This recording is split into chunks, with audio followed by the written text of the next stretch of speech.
Baik, bismillahirrahmanirrahim. Assalamualaikum warahmatullahi wabarakatuh.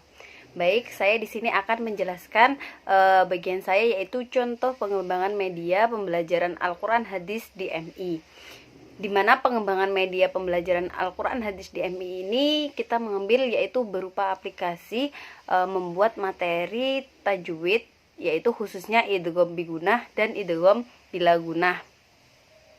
Nah, aplikasinya ini berupa website. Jadi karena sekarang kita berada di tengah-tengah pandemi, jadi secara otomatis kan antara guru dan murid itu tidak bisa bertemu. Nah, maka dari itu pengembangan media ini dibuat melalui website.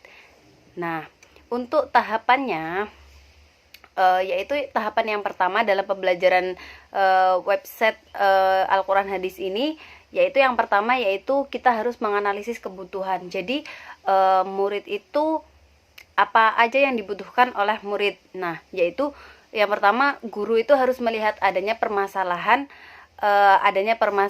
dalam pembelajaran Al-Quran Hadis yang khususnya idgham bigunah dan idgham bilagunah dalam tajwid itu tadi. Jadi guru itu harus memahami kan, walaupun di tengah-tengah pandemi kan guru juga menjadi pengawas dalam pembelajaran juga. Jadi guru itu harus tahu mana permasalahannya yang dihadapi oleh murid.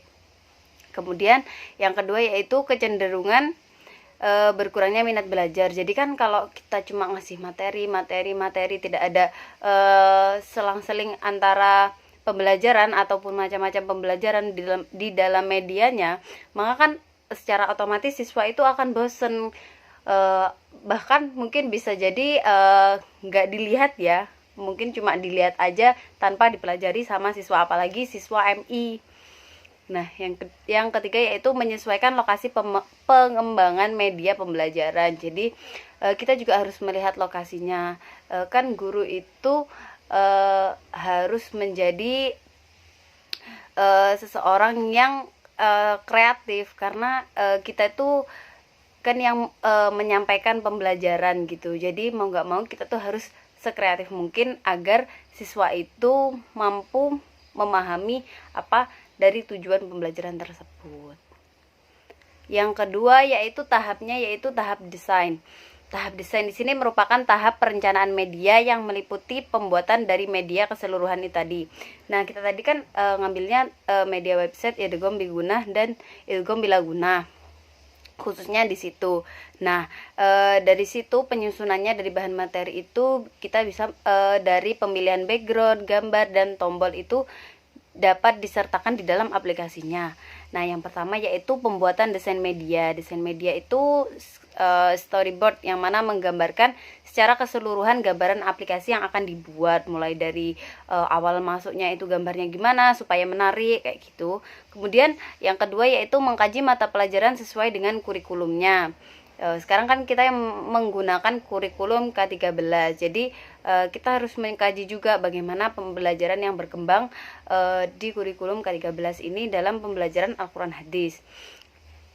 Yang ketiga yaitu pengumpulan background. Nah, background ataupun gambar tombol yang disajikan di dalam media pembelajaran tersebut bisa dirancang oleh guru sendiri, yang mana konsepnya itu tuh secara otomatis kita harus menarik ya, karena tujuan kita itu ya dalam media itu ya untuk menarik siswa itu buat mau belajar kayak gitu. Kemudian tahap yang ketiga yaitu tahap pengembangan. Nah, tahap pengembangan atau development ini dimana yang pertama yaitu membuat produk media berupa aplikasi yang berbasis website yang saya sudah tadi jelaskan itu. Terdapat beberapa tahapan menu. Yang pertama yaitu menu utama. Nah, yang kedua menu materi, dan yang ketiga yaitu menu petunjuk.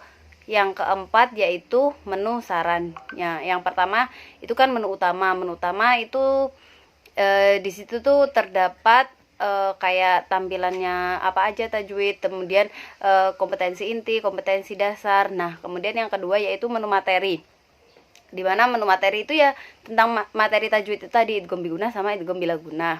Nah, yang ketiga yaitu menu petunjuk. Menu petunjuk itu bagaimana cara penggunaan dari website itu tadi supaya anak-anak itu bisa tahu cara penggunaan dari website itu tadi, yaitu website Idgham Biguna dan Idgham Bilaguna tadi.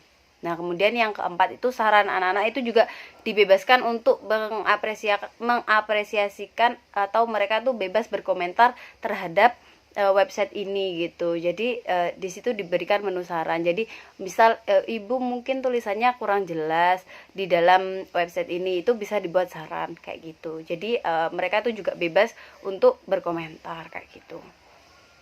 Yang keempat yaitu tahap implementasi. Tahap implementasi dilakukan dengan menyebarkan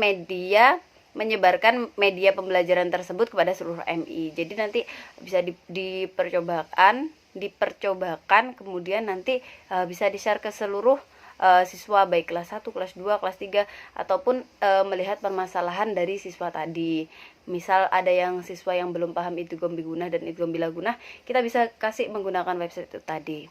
Nah, yang ketiga yaitu tahap evaluasi atau evaluating, di mana evaluasi dapat dilakukan dengan mengumpulkan saran, pendapat maupun komentar dari siswa ataupun wali siswa mengenai media yang diajarkan tersebut. Nah, karena ini di tengah pandemi, jadi orang tua kan juga mengawasi. Jadi itu orang tua bisa memberikan saran mereka di menu saran yang tadi saya jelaskan itu.